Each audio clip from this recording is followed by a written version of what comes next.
Hello दोस्तों, स्वागत है आपका आपके पसंदीदा प्लेटफॉर्म पर। आइए आज हम लोग बात करते हैं एक नए रिपोर्ट में जो मुख्य रूप से दर्शाया गया है, जिसमें कि भारत में कितने सांपों के काटने से लोगों की डेथ हो जाती है या प्रतिवर्ष कितना जो है डेथ होता है सांपों के काटने से। इसमें क्या क्या कंसर्न है जो आपके एग्जाम ऑफ व्यूज मुख्य रूप से मेंस के लिए बहुत ही ज़्यादा रिलेटेड टॉपिक है। तो जल्द से जल्द जुड़िए ताकि हम लोग इस पर विस्तृत रूप से चर्चा करें। और इसमें कुछ प्रीलिम्स के भी टॉपिक हैं, जैसे कौन कौन से वैक्सीन है, कौन कौन से जो टॉक्सिन्स हैं, विष हैं, जिसके कारण क्या क्या स्थितियां ऐसी होती हैं जिसके कारण मनुष्य की मृत्यु हो जाती है सर्प के काटने से। ये सारी चीज़ों के बारे में हम लोग यहाँ पे अध्ययन करेंगे। तो देखिए, जो ये नया मामला आया है इसमें बताया गया है वार्षिक रूप से लगभग 58,000 मामले जो है भारत में देखने को मिले हैं। 58,000 से अधिक जो है मामले भारत में देखने को मिले हैं, जिससे मतलब सांपों के काटने से लोगों की डेथ हो गई है। ठीक, तो इसमें अगर देखा जाए ध्यान से तो इस क्या क्या कारण हो सकता है। इसके बहुत सारे कारण हैं। पहला कारण तो ये है कि कृषि में जो संलग्न लोग जैसे होते हैं, तो कृषि में जैसे गन्ने की खेती हो गई या धान की या गेहूं की खेती हो गई, उसमें जो अलग अलग जो दवाइयां होती हैं उसमें जब छिड़काव करते हैं या सिंचाई जब करते हैं या गन्ने की कटाई जब की जाती है, जो किसान वर्ग के जो लोग होते हैं, तो वहाँ पे जो सर्प जो है चूहों को खाने के लिए या अन्य छोटे छोटे जो जीव जंतु हैं उनको खाने के लिए छिपा होता है। अब वहाँ पे वो अपने को बचाने के लिए क्या करता है, जब वहाँ पे मनुष्य को पाता है तो उसको डंक मार देता है। ठीक है, वहाँ पे डंक मार देता है। तो इस सारी चीज़ों से भी मनुष्य की डेथ हो जाती है। और उसका भी एक कारण है कि उसका इलाज समय पे ना हो पाना। ठीक है, दूसरा चीज़ ये हो गया कि उसके लिए भी अल्टरनेटिव धीरे धीरे जैसे नैनो यूरिया या ड्रोन से जो छिड़काव किया जा रहा है वो सारी चीज़ें, फिर भी उतने लेवल पे जैसे गन्ने की खेती होती है, गन्ने की खेती में तो आप और काम नहीं कर सकते। हाँ, छिड़काव वाला जो कार्य है नैनो यूरिया का वो आप कर सकते हैं, लेकिन उसकी निराई करनी हो ये सारी चीज़ें तो उसमें कहीं ना कहीं जाना ही पड़ता है। तो कृषि से में संलग्न लोगों को फिर जो जैसे पहले और इससे पहले थोड़ा सा देखा जाए जो आवासीय वाला चीज़ें थी, जो पहले खपड़ेले के जो घर हुआ करते थे या घास फूस के जो घर हुआ करते थे, उसमें जाके ये छिप जाते थे, जैसे चूहे वगैरह होते हैं घरों में, उनको खाने के लिए। और गर्मी के खासकर गर्मी के दिनों में, अब उसमें या बरसात के दिनों में निकलते थे। और उसमें चूंकि ठंडी के दिनों में तो ये इनएक्टिव होते हैं, ज़्यादा एक्टिव नहीं होते हैं। क्यों इनएक्टिव होते हैं, बताइए क्या कारण है। जैसे मनुष्य जो होता है वो समतापी प्राणी है, लेकिन जो सर्प होता है, स्नेक होता है, वो विषमतापी है। ठीक है, यानी समतापी, मनुष्य का समतापी का मतलब ये हुआ कि बाहरी टेम्परेचर का प्रभाव उसके आंतरिक शरीर पे नहीं पड़ता है। मनुष्य में बाहर ठंडा हो चाहे बाहर गर्मी हो, उसके आंतरिक टेम्परेचर जो है 37 डिग्री सेल्सियस ही रहता है, कुछ एक आध एक्सेप्शन को छोड़ के, जैसे फीवर अगर आपको हो गया उसको छोड़ के ऐसे रहता है। लेकिन जो सर्प्स हैं वो विषमपोषी देखा जाए तो विषमतापी हैं। विषमतापी का मतलब जैसे बाहरी इन्वायरमेंट में टेम्परेचर रहेगा वह टेम्परेचर का इफेक्ट उनके शरीर के अंदर भी पड़ता है। तो इसलिए ठंडी के दिनों में तो ये इनएक्टिव रहते हैं, ज़्यादा मात्रा में गर्मी के दिनों में एक्टिव रहते हैं। ठीक है, जैसे कोबराज वगैरह हो गए ये सब, तो उसमें उस समय जब अगर किसी को पाते हैं वहाँ पे तो क्या कर लेते हैं, डंक कर लेते हैं। या फिर से जहाँ पे गांव में ईंधन के लिए जो लकड़ियाँ रखी गई होती हैं वहाँ पे जो लोग जाते हैं कुछ या रात के समय जाते हैं तो वो अपने को बचाव के लिए वैसा डंक करता है। अब उसमें भी कई कहानियाँ हैं। जैसे जो ग्रामीण इलाका है भारत में, उसमें सबसे पहला क्या काम होता है, पहले लोग सीधे सीधे जाते हैं तो हॉस्पिटल्स नहीं जाएंगे। अगर डंक कर लिया है या बाइट कर लिया, मुख्य रूप से बाइट कर लिया है कौन, स्नेक, तो डायरेक्ट कहाँ जाएंगे, जो झाड़ फूक वाला जो प्रयोग किया जाता है गांव में प्रक्रियाएं, वहां पे जाएंगे। वहां पे कुछ देर तक झाड़ फूक चलती रहेगी और कुछ देर झाड़ फूक चलने के बाद जब अंतिम प्रक्रिया हो जाती है, यानी जब उसके माने का नहीं होता है, तब ये लोग सीधे कंसर्न होकर जाते हैं कहाँ पे, हॉस्पिटलाइज होते हैं। अब उस समय हॉस्पिटलाइज जो नियर अबाउट जो हॉस्पिटल्स है वहाँ पे भी ये कंसर्न है कि जो लोकल जो हॉस्पिटल्स हैं वहाँ पे टॉक्सिन का जो है एंटी टॉक्सिन्स नहीं मिल पाता है। तो वहाँ से वो जो लोकल जो हॉस्पिटल्स हैं वो वहाँ से रेफ़र कर दिया जाता है अगले जैसे डिस्ट्रिक्ट लेवल पे या उसके अलग लेवल पे। तो वहाँ पे जाते जाते व्यक्तियों की क्या हो जाती है, बीच में ही डेथ हो जाती है। ठीक है, तो ये भी एक कंसर्न है जिसके कारण मुख्य रूप से डेथ हो जाती है ज़्यादा मात्रा में। दूसरा, जागरूकता ज़्यादा नहीं है। ठीक है, तीसरा जो है जो इंफ्रास्ट्रक्चर है हमारा वो भी वैसा नहीं है। जो टॉक्सिन आप जाएंगे तो जैसे मैं अपने वहाँ का बता रहा हूँ कि अगर पास का जो हॉस्पिटल्स है, प्राथमिक जो चिकित्सालय है, वहाँ पे अगर आप जाएंगे तो बाय द वे कुछ हो गया, जैसे मुख्य रूप से देखा जाए अगर डिलीवरी भी होती है किसी की तो वहाँ जाएगा तो वहाँ सुविधाएं अचानक नहीं मिल पाती है। अब वहाँ से वो रिफ़र करता है तुमको ही, अब वहाँ से वहाँ रिफ़र करेंगे आगे पास का जो है तहसील लेवल पे, वहाँ से अगर नहीं हुआ तो तुरंत चलना पड़ता है डिस्ट्रिक्ट लेवल पे। अब डिस्ट्रिक्ट लेवल पे जाने के लिए या किसी के पास वाहन नहीं होगा। दूसरा चीज़ कि उस समय तुरंत जो है गाड़ी भी अवेलेबल नहीं हो पाती है। डेटा अलग चीज़ है, डेटा जो बोलता है, लेकिन जो रियलिटी है अभी भी देखने को ऐसे मिल जाती है। उसके बाद से जो लोग कहते हैं कि सड़क से क्या मतलब है, तो सड़क से भी इसका सबसे बड़ा लिंक है। गांव में जो अधिकतर सड़कें हैं वो जर्जर टाइप के हैं, अधिकतर सड़कें। अब हालांकि थोड़ा थोड़ा उसमें सुधार हो रहा है। अब जर्जर हैं तो उस स्थिति में अगर किसी मरीज को उसमें वैन में लेके जाया जा रहा है तो वो भी प्रॉब्लम है। जैसे डिलीवरी वगैरह कराना है, उस समय की बात किया जा रहा है। तो ये सारी चीज़ें प्रॉब्लम है, जैसे मैंने इंफ्रास्ट्रक्चर की भी कमी है कहीं ना कहीं।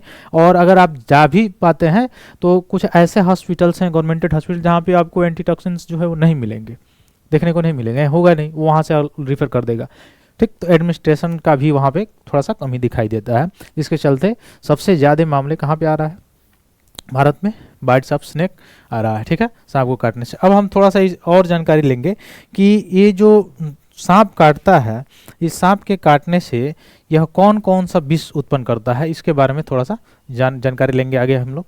तो जो अभी मामला आया है इसमें क्या कहा है कि भारत सर्पदंश की राजधानी भारत बन गई है। ठीक, क्योंकि 58,000 से भी ज़्यादा मामले, ये तो अभी डेटा ऐसे है। ऐसे अगर देखा जाए तो बहुत सारे डेटा है, गांव में तो ऐसे ही कई लोग ऐसे मर जाते हैं। ठीक है, उसमें भी डेथ हो जाने की सबसे बड़ा प्रॉब्लम मतलब ये कंसर्न है कि वो एट द लास्ट पॉइंट पे हॉस्पिटल जाएंगे या हॉस्पिटल नहीं जाएंगे। ठीक है, अब वहाँ पे कोई और आसपास कोई ऐसा चीज़ें चलती हैं तो वो उसमें चलता रहता है, और उसको जब तक लास्ट पॉइंट होती रहती है तब तक वो झाड़ फूक वगैरह चलता रहता है। तो वो भी बहुत सारे कंसर्न है, जिसके कारण ये सारी चीज़ें होती हैं। तो विषरोधक औषधियाँ महत्वपूर्ण भूमिका इसमें निभाती हैं, लेकिन यही विषरोधक जो औषधियाँ हैं, मेडिसिन हैं, ये टाइम पे नहीं मिल पाते हैं। कई जगह इस इंफ्रास्ट्रक्चर की कमी भी दिखाई देती है। तो अब इसमें थोड़ा सा देखा जाए कि ये कौन कौन सी दवाइयाँ हैं जो मुख्य रूप से बाइट्स करता है, जो स्नैक उससे बचाती हैं। तो वो है एंटीवेनम और एंटीवेनिम। अच्छा, ये भी इसमें भी एक दिक्कत है, जो सर्प डंक करता है, बाइट करता है, तो बाइट करने में भी उसका दो ठो, जैसे उसके ग्लैंड जो होता है वहाँ पे उसका वो टॉक्सिन पाया जाता है, विष पाया जाता है। तो जो बाइट करता है, बाइट करके अगर उलट गया, ठीक है, तब वो टॉक्सिन उसमें डेंटल में उसमें लगेगा तो आपको श्रावित कर देगा, अन्यथा ऐसे केवल डंक किया है तो नहीं। ठीक, ये भी चीज़ें हैं। तो इसका विषरोधक जो दवाइयाँ हैं वो इनका क्या नाम है, एंटीवेनम या एंटीवेनिन। ठीक है, तो एंटीवेनम या एंटीवेनिम का प्रयोग करके सांप के काटने का इलाज इसे किया जाता है, एंटीवेनम। तो एंटीवेनम सबसे ज़्यादा सुरक्षा है। तो इससे ये एंटीवेनम क्या करता है, जो विषैला पदार्थ गया होता है तो उसको क्या कर देता है, हाँ, तो उसको मतलब समाप्त कर देता है।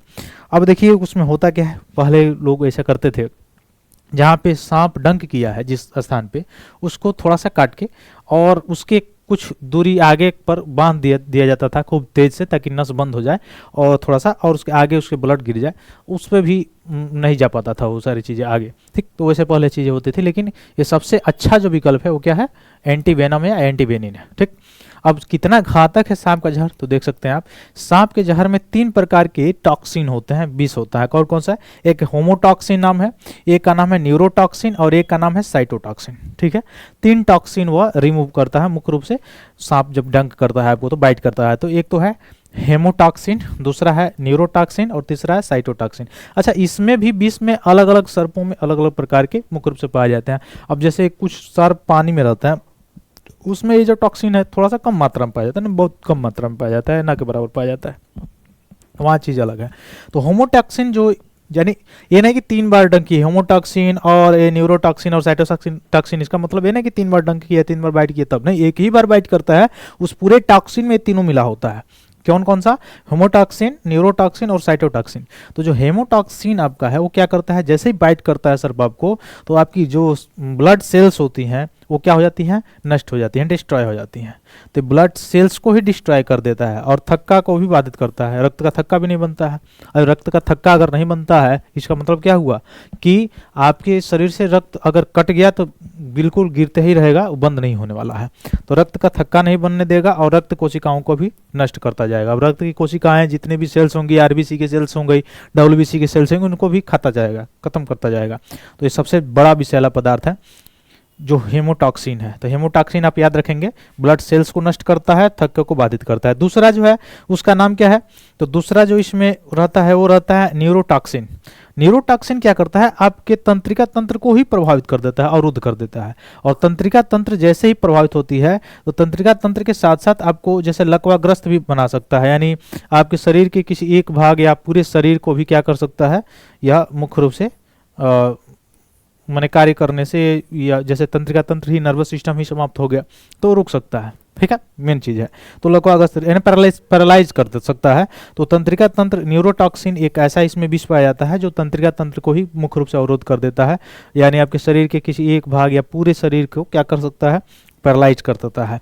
तीसरा इसमें पाया जाने वाला जो टॉक्सिन है वो है साइटोटॉक्सिन। ये साइटोटॉक्सिन क्या करता है, तो जिस भाग पे, जिस अंग पे, जहां पे काटता है, बाइट करता है, उस जगह के ऊतकों को ये घोल देता है, उस जगह के सेल्स को ही घोल देता है। तो ये याद रखेंगे, 3 इसमें टॉक्सिन होते हैं। 20 सांप के जहर में, सांप का जहर जो होता है उसमें 3 चीजें होती हैं, क्या, हेमोटॉक्सिन होता है, न्यूरोटॉक्सिन होता है और साइटोटॉक्सिन होता है। ठीक है, तो हेमोटॉक्सिन ब्लड सेल्स को नष्ट करते हैं, न्यूरोटॉक्सिन जो मुख्य रूप से देखा जाए नर्वस सिस्टम को, जिसमें से पैरालाइज भी व्यक्ति हो सकता है, और साइटोटॉक्सिन के काटने पर ऊतक को ही वो घोल देते हैं। ऐसे ही देखे होंगे जो सर्प काट लेता है तो लोगों का जो ब्लड होता है नीला, हरा, ऐसे टाइप का कुछ हो जाता है। ठीक है, तो यही चीज है, ब्लड सेल्स को ही नष्ट कर देता है। और चिकित्सक हस्तक्षेप के बिना इस पर प्रभाव जो होता है ये क्या होता है, घातक होता है। अब देखिए एंटीवेनम के बारे में।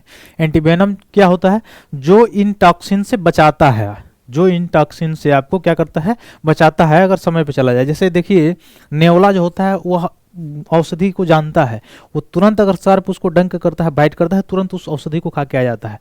ये एंटीवेनम होता है। तो जो एंटीवेनम होता है, कैसे इसका उत्पादन किया था इसके बारे में हम लोग देखें तो इसका इतिहास है। फ्रांसीसी चिकित्सक जो था अल्बर्ट कैलमेट, क्या नाम था, अल्बर्ट कैलमेट ने 1890 के दशक में घोड़ों का उपयोग करके पहला एंटीवेनम विकसित किया था, जो आज भी जारी है। तो जो पहला एंटीवेनम जो बना था वो घोड़े का प्रयोग करके मुख्य रूप से किया गया था। और किसने किया था, अल्बर्ट कैलमेट ने किया था 1890 के दशक में। ठीक है, तो एंटीविष जो हो मतलब तैयार करने के लिए सबसे पहले प्रशिक्षित विशेषज्ञों द्वारा जंगल से स्वस्थ और परिपक्व विषैले सांपों को पकड़ा जाता है।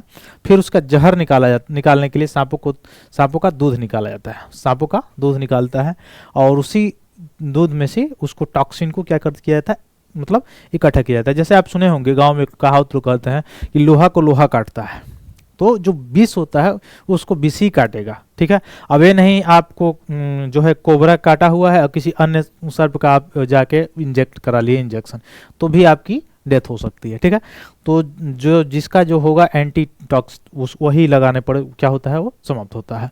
तो ये क्या किया जाता है, कैसे बनाया जाता है, जंगल में स्वस्थ और परिपक्व विषैले जो सांप होते हैं उनको पकड़ के उनसे जहर निकाल लिया जाता है। फिर इसके कई सप्ताह तक विष की बढ़ती खुराक से घोड़ों को प्रतिरक्षित किया जाता है, और फिर उनकी प्रतिरक्षा प्रणाली में एंटीबॉडी का उत्पादन करने लगती है। जैसे आपको सेल से पता ही है, सेल उस तरह का काम करता है, एंटीबॉडी उत्पन्न करता है।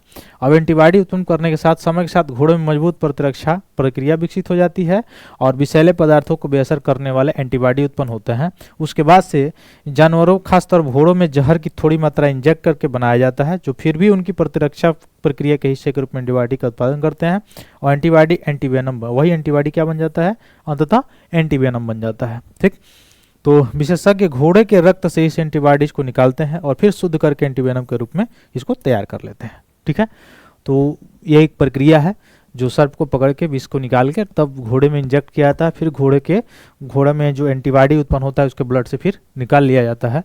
यही एंटीवेनम होता है जो सर्प को काटने से, जब सर्प काटता है तो लगाया जाता है। भारत में एंटीवेनम से क्या क्या मुद्दे हैं, तो देखिए भारत विश्व में विष रोधी दवाओं का सबसे बड़ा उत्पादक और उपभोक्ता भी है। ठीक है, तो एंटीवेनम जैसे दवाएं जो है उनका सबसे बड़ा उत्पादक भी भारत और सबसे बड़ा उपभोक्ता भी है। तो समय पर चूंकि चिकित्सीय देखभाल नहीं हो पाती है, इसके लिए बहुत बड़ी चुनौती होती है। मैंने पहले ही बताया, इंफ्रास्ट्रक्चर की कमी है, हॉस्पिटल्स की कमी है, जागरूकता की कमी है, सारी चीज़ें हैं। ठीक है, अंधविश्वास सबसे बड़ा चीज़ है। अंधविश्वास और सांस्कृतिक जो प्रथाएं हैं पहले से चली हुई आ रही हैं, ये उपचार में देरी करने के कारण लोगों की अधिकतर डेथ हो जाती है। सीधी बात यह है। बुनियादी ढांचे का भी अभाव है, जैसे एंटीवेनम को अक्सर कोल्ड स्टोरेज में ले जाने की जरूरत होती है। हालांकि भारत में ग्रामीण इलाकों में कोल्ड स्टोरेज कहीं मिलेगा नहीं, बिजली ज़्यादा होती नहीं है, बिजली सप्लाई होती नहीं है, इसलिए वहाँ पे यहाँ रखा ही नहीं जाता है, डिस्ट्रिक्ट लेवल पे चला जाता है, इसके कारण नहीं लग पाता है एंटीवेनम। तो क्या हो जाता है, संबंधित व्यक्ति की क्या हो जाती है, डेथ हो जाती है। ये भी सारी चीज़ें हैं। फिर एंटीवेनम के निर्माण की उच्च लागत के कारण आर्थिक रूप से वंचित लोगों के लिए इसकी उपलब्धता भी सीमित हो जाती है, ज़्यादा कॉस्ट है इसका। तो ये सारी चीज़ें हैं जिसके कारण लोग नहीं ले पाते हैं। तो ये सारी चीज़ें मैंने बताया आपको। अगर ये सारी चीज़ें समझ में आई है तो लाइक कीजिए, सब्सक्राइब कीजिए। बहुत बहुत धन्यवाद दोस्तों। जय हिंद।